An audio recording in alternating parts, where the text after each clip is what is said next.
Muy buenas, soy Marcos Vázquez y hoy toca responder preguntas de la audiencia aquí en Radio Fitness Revolucionario. Empezamos hablando de ultraprocesados, de esta famosa regla del 10% que nos dice que estos productos no son un problema para la salud si representan menos de un 10% de las calorías totales. Veremos hasta qué punto esto es así y también si los suplementos de proteína aislada, sobre todo los que llevan aditivos, podrían considerarse ultraprocesados.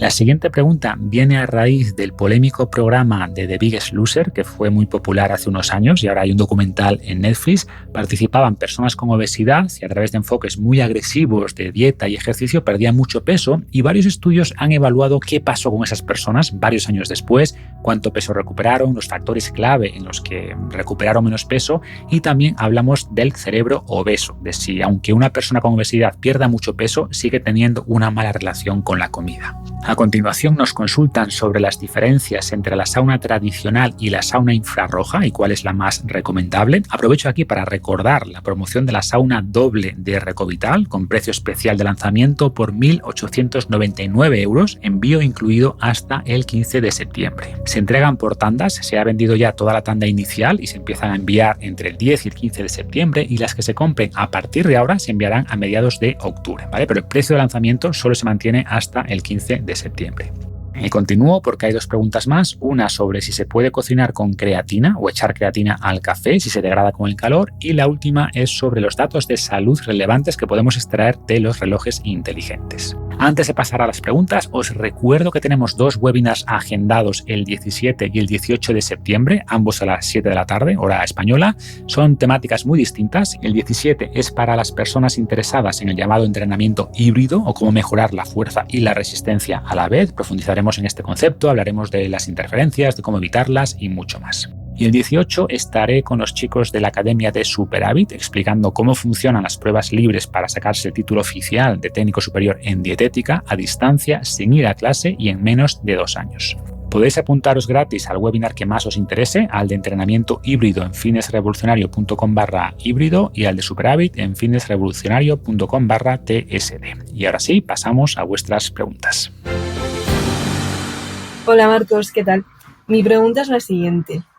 Ya damos por bueno que una dieta saludable puede estar compuesta en, como máximo, un 10% de alimentos ultraprocesados o no tan beneficiosos para nuestra salud.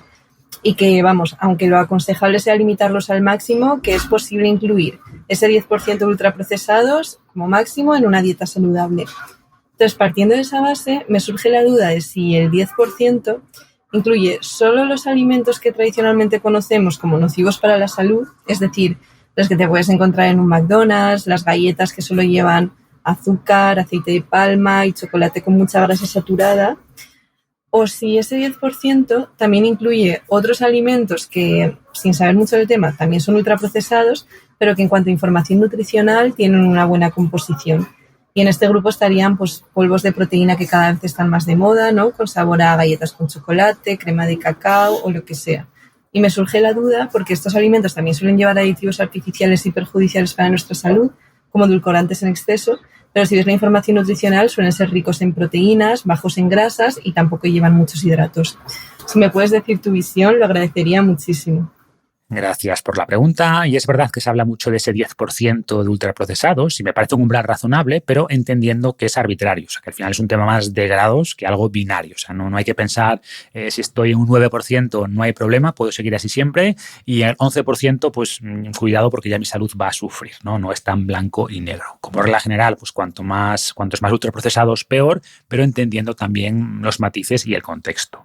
Empezando por lo general, un estudio de hace unos años concluía que en España los ultraprocesados suponen ya entre un 20 y un 25% de la ingesta total, que es mucho, pero además en los niños ese porcentaje se doblaba y entre el 40 y el 50% de sus calorías vienen ya de estos ultraprocesados, que es una barbaridad. Y si combinamos esto con la baja actividad física de los pequeños, pues se entiende la tasa de obesidad y sobrepeso infantil que ronda el 40%.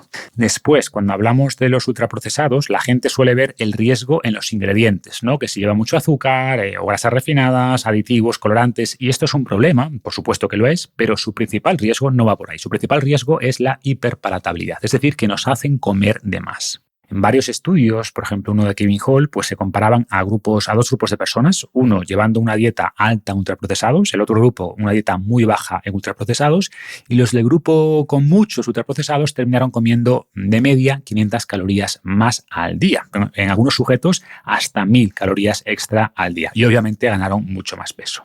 Y este aumento del peso es uno de los principales problemas de los ultraprocesados, además de los ingredientes poco recomendables que llevan y también de los compuestos muy recomendables que no llevan, ¿no? O sea, en general no llevan buena proteína, no llevan fibra, no llevan polifenoles. Entonces, resumiendo, tienen 3 grandes problemas. El primero, que te hacen comer de más, que para mí esto sería lo peor.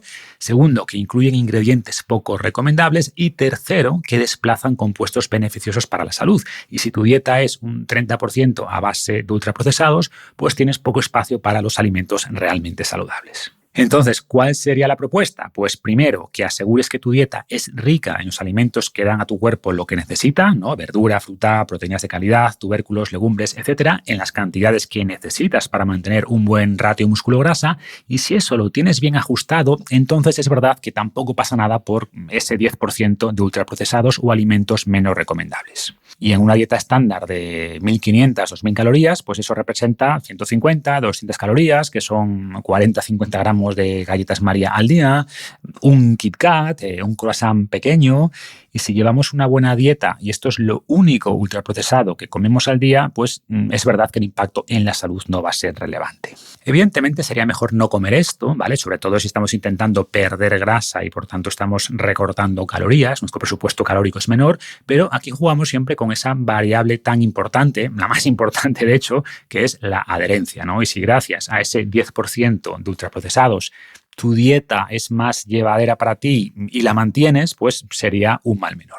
De hecho, en algunos estudios similares al anterior, pues se ve que las personas asignadas al grupo de alimentación sin ultraprocesados abandonan en mayor proporción, como que no aguantan esa dieta, ¿no? Y de ahí la importancia de esta flexibilidad, de llevar una buena dieta general, por supuesto, pero permitiéndote algunos caprichos, entre comillas, que hagan esa dieta más sostenible. Y esto, de hecho, es algo que trabajamos mucho en el programa de Momentum. Pero como decía, ese porcentaje no deja de ser una orientación general, ¿vale? Por ejemplo, en personas sedentarias, pues el 10% es un buen límite superior, incluso un poquito menos sería lo ideal, pero sin embargo, en un atleta de alto nivel que necesita o que ingiere 4.000, 5.000 calorías al día o más, pues podría meter más ultraprocesados y algunos incluso podrían ser interesantes, ¿no? Pues un postre de arroz con leche después de entrenar o de natillas o cosas así, que en personas sedentarias conviene limitar, pero que en el contexto de un atleta con alto gasto calórico pueden ser incluso positivas, ¿no? Porque ese azúcar pues se va a usar para rellenar glucógeno, que sea bajo en fibra, en este caso puede acelerar además esa recarga de glucógeno y por tanto lo de siempre, la importancia del contexto. Pero bueno, me estoy desviando de tu pregunta y lo que consultabas es sobre los tipos ultraprocesados, ¿no? Y obviamente volvemos a hablar de matices, porque no es lo mismo un refresco azucarado, que sería de lo peor que podemos consumir dentro de los ultraprocesados, a unas galletas o pasando ya al suplemento de proteína aislada, pues a ver, tenemos que considerar que es principalmente suero, que es un buen alimento. Y es verdad que algunos aditivos no son tan recomendables, algunos aditivos que pueden incluir, pero tampoco nos debe preocupar la cantidad que tiene un scoop de 25 o 30 gramos.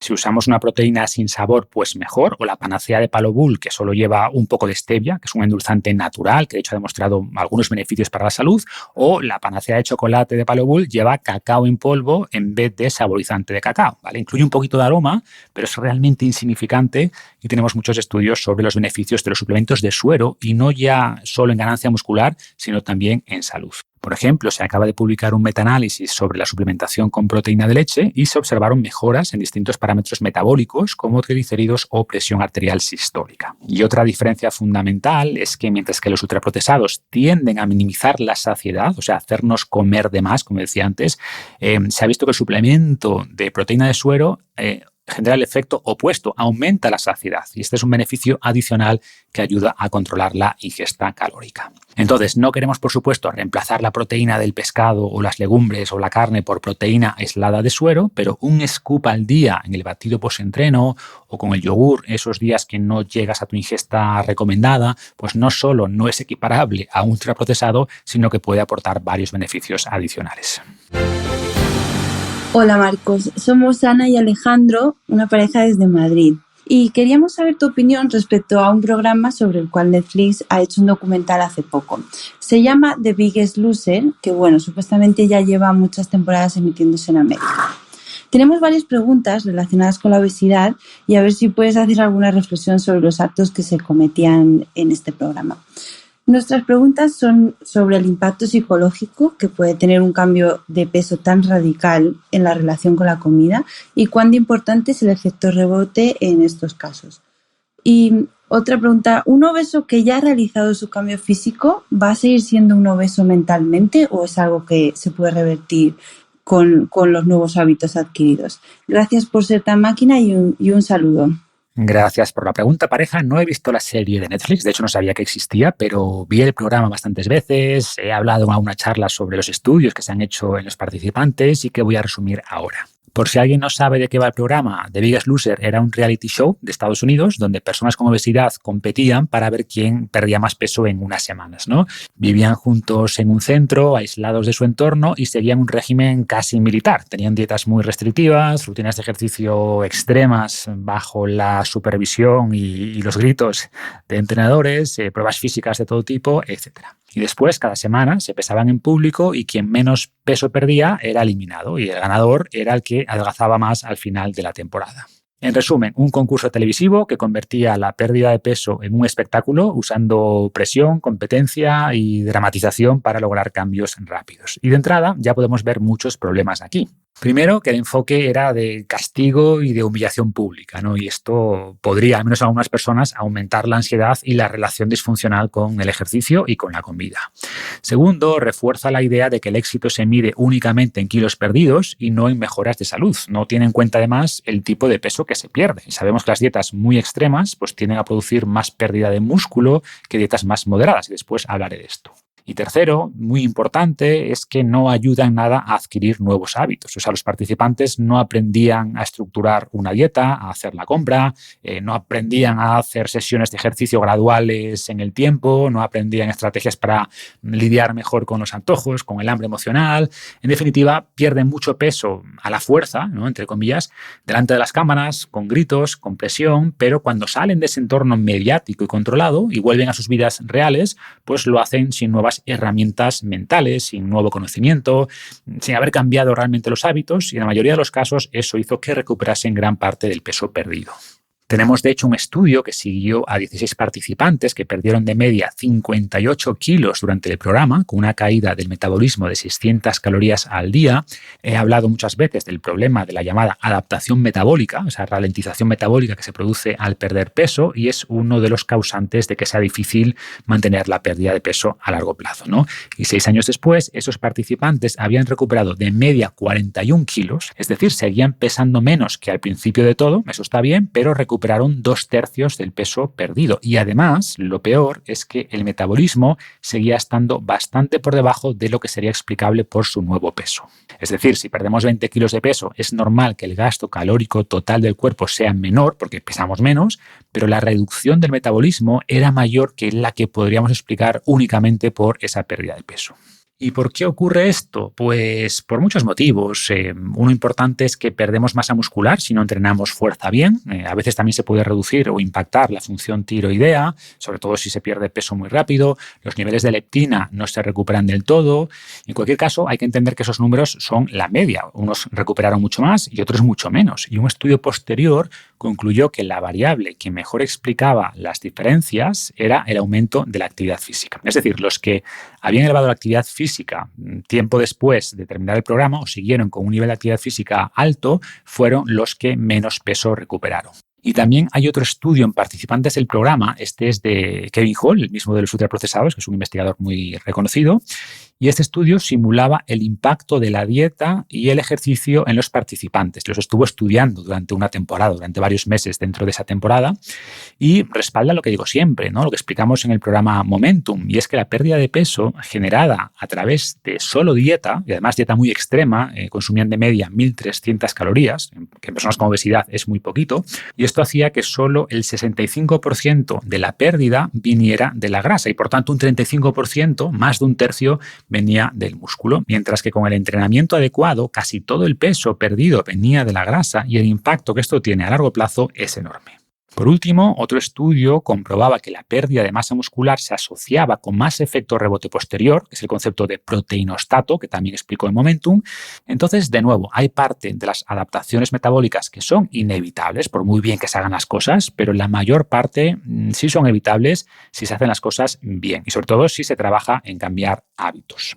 ¿Qué ocurre? Que los cambios de hábitos llevan tiempo y requieren repetir acciones aburridas día tras día y esto no queda tan bien en la televisión.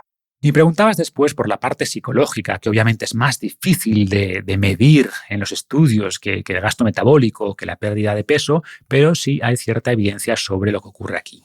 Y en general, muchos ex-obesos afirman seguirse sintiendo obesos mentalmente, ¿no? Como decías, en el sentido de que, aunque hayan perdido mucho peso, pues siguen teniendo ese ruido mental con la comida, siguen viviendo con miedo de recuperar el peso perdido, siguen teniendo el impulso de gestionar ciertas emociones con la comida y mantener el peso sigue siendo una batalla constante.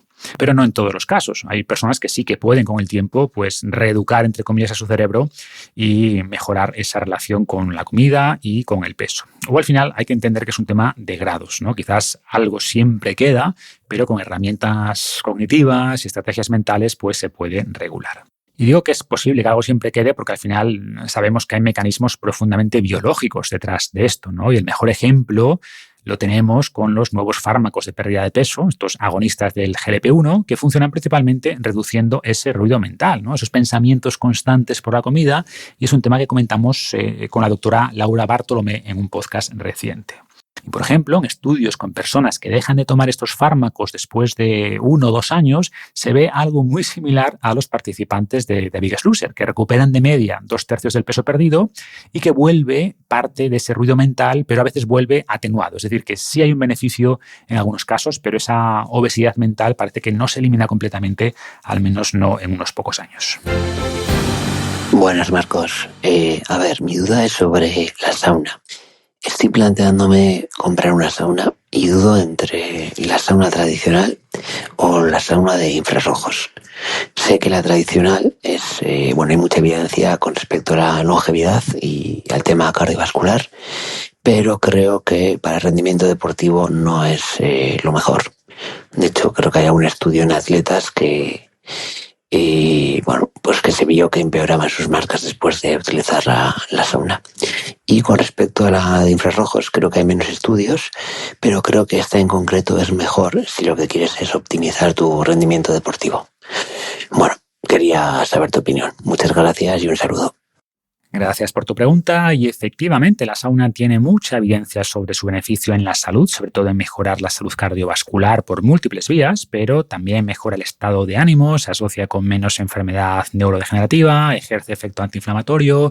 Además, se ha visto que expulsamos cantidades pequeñas pero relevantes de metales pesados y compuestos como PCBs y BPAs por el sudor, por lo que tiene un ligero efecto desintoxicante. Y también se ha visto beneficio en el rendimiento deportivo en esta sauna tradicional, por lo que en esa parte no estás en lo correcto. El uso de sauna potencia, por ejemplo, el VO2 max al simular un entrenamiento aeróbico de baja intensidad y tenemos bastantes estudios ya en deportistas de buen nivel y también en personas sedentarias. Por ejemplo, un ensayo clínico reciente quiso comprobar qué ocurre cuando combinamos ejercicio y sauna. En este estudio participaron 47 adultos de unos 50 años, sedentarios, y se dividieron en 3 grupos durante 8 semanas. El primer grupo hacía ejercicio más sauna postentrenamiento, 15 minutos, el segundo grupo solo hacía ejercicio y el tercer grupo era el grupo de control, o sea, no hacía nada, ¿no?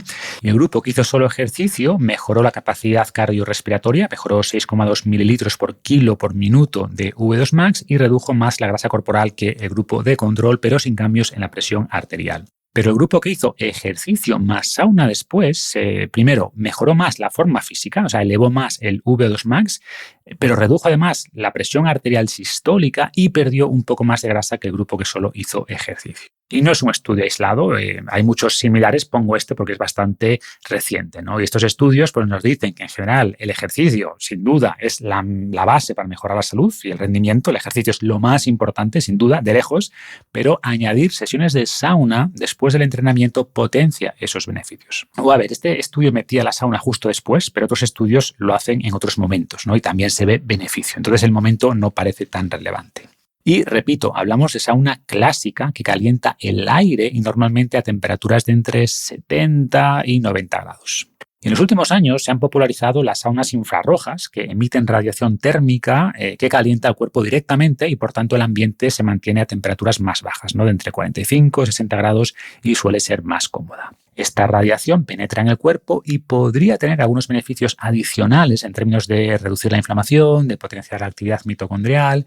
Y un día quiero hablar más en detalle de la terapia de luz roja o infrarroja, pero es verdad que en el caso de las saunas infrarrojas hay menos estudios. A ver, hay unos cuantos, O sea, no es que no haya estudios, los hay, pero muchos menos que en las saunas tradicionales.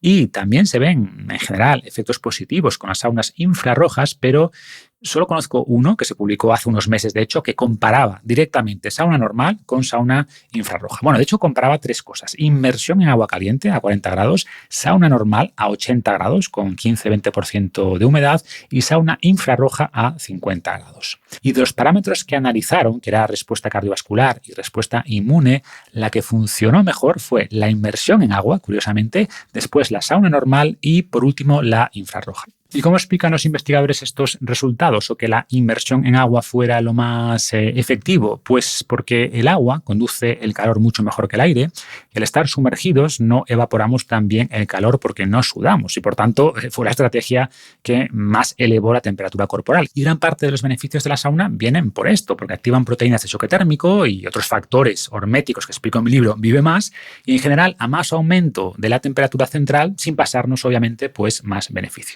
¿Qué pasa en la realidad? ¿No? Pues que la inmersión en agua caliente es poco práctica, tendrías que llenar una bañera que gastas muchísima agua, mantener la temperatura durante 15 o 20 minutos y por eso la mejor alternativa es la sauna tradicional y además, si bien el beneficio principal viene por aquí, ¿no? Por el aumento de la temperatura, recuerdo que sudar aporta beneficios adicionales que perderíamos con la inmersión.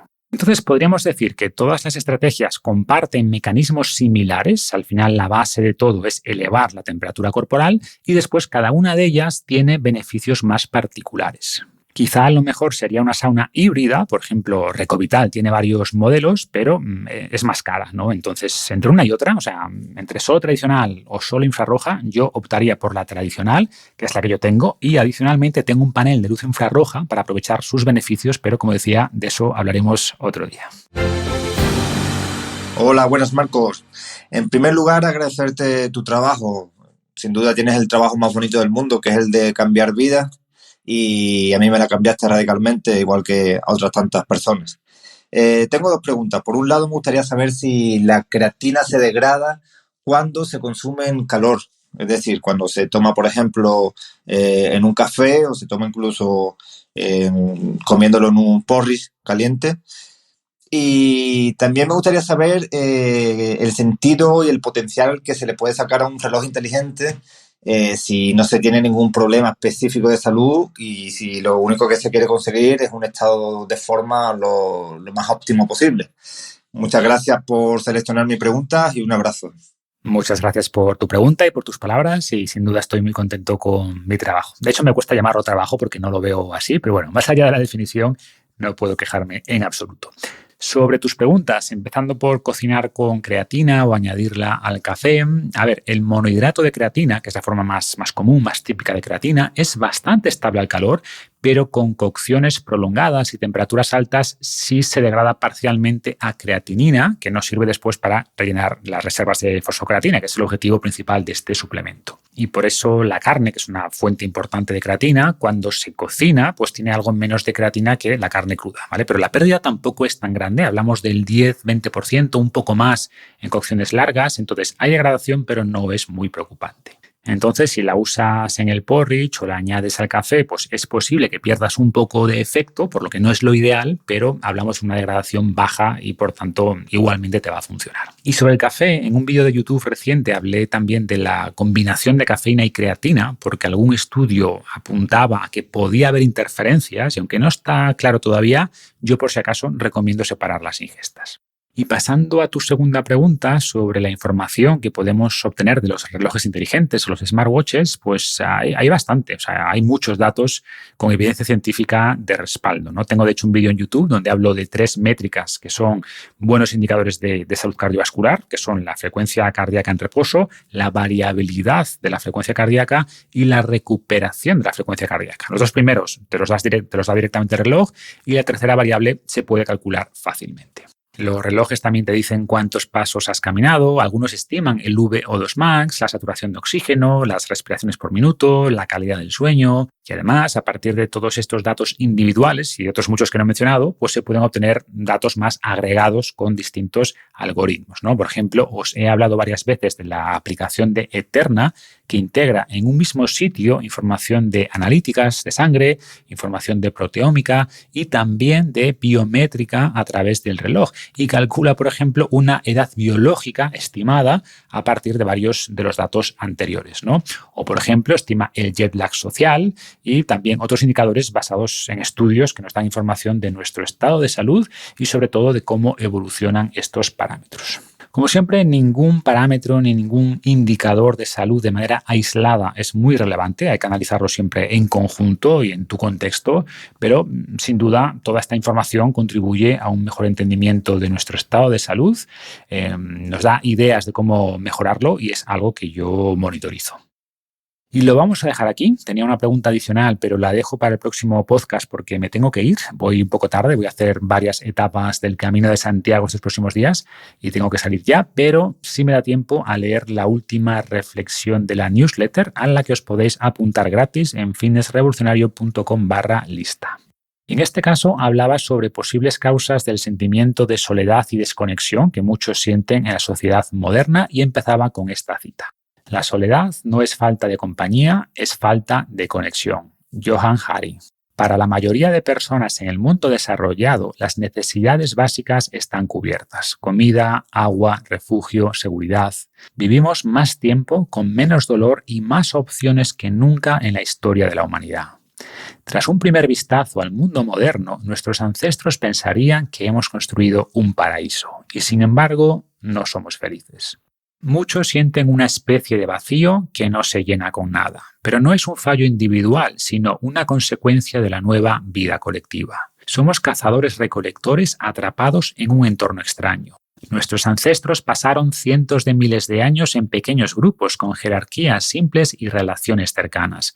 Hoy nos enfrentamos a jerarquías corporativas globales y a una exposición continua a miles de personas en las redes sociales. Tus genes esperan una vida tribal, pero se enfrentan a Instagram. El resultado es un déficit crónico de 2 nutrientes esenciales para el bienestar humano: conexión y estatus. Tu cerebro no solo mide el azúcar o el oxígeno, también monitorea el estado de tu conexión y tu estatus. ¿Soy valioso para los demás? ¿Importo? ¿Pertenezco? Y cuando percibe amenazas en estas áreas, sufre. Una crítica en redes, una comparación desfavorable, una ausencia de reconocimiento. Y no distingue entre peligro social y físico. Activa el mismo sistema de alerta. La ansiedad, la baja autoestima, la sensación de no ser suficiente son señales de que el entorno moderno no está alineado con nuestras necesidades más básicas. Y el mercado lo sabe. Si no tienes suficiente, eres un mejor cliente. Siempre habrá algo más que comprar, un filtro más que usar, una meta más que alcanzar. Y cuando lo logres, te dirán que aún no es suficiente. Y no se trata de idealizar el pasado. La vida tribal era dura, corta y peligrosa, pero podemos rescatar algunos principios. Reforzar conexiones reales, reducir la exposición innecesaria a comparaciones masivas, perseguir el progreso personal, no el aplauso externo. Recordar que no necesitas ser el mejor del mundo, sino importante para unos pocos. En resumen, la pregunta correcta no es qué me falta para ser feliz, sino cómo puedo realinearme con lo que verdaderamente necesito como humano. Porque lo que más duele muchas veces no es la falta de cosas, sino la sensación de no importar. Y ahora sí me despido, gracias por escuchar y nos vemos en el próximo episodio.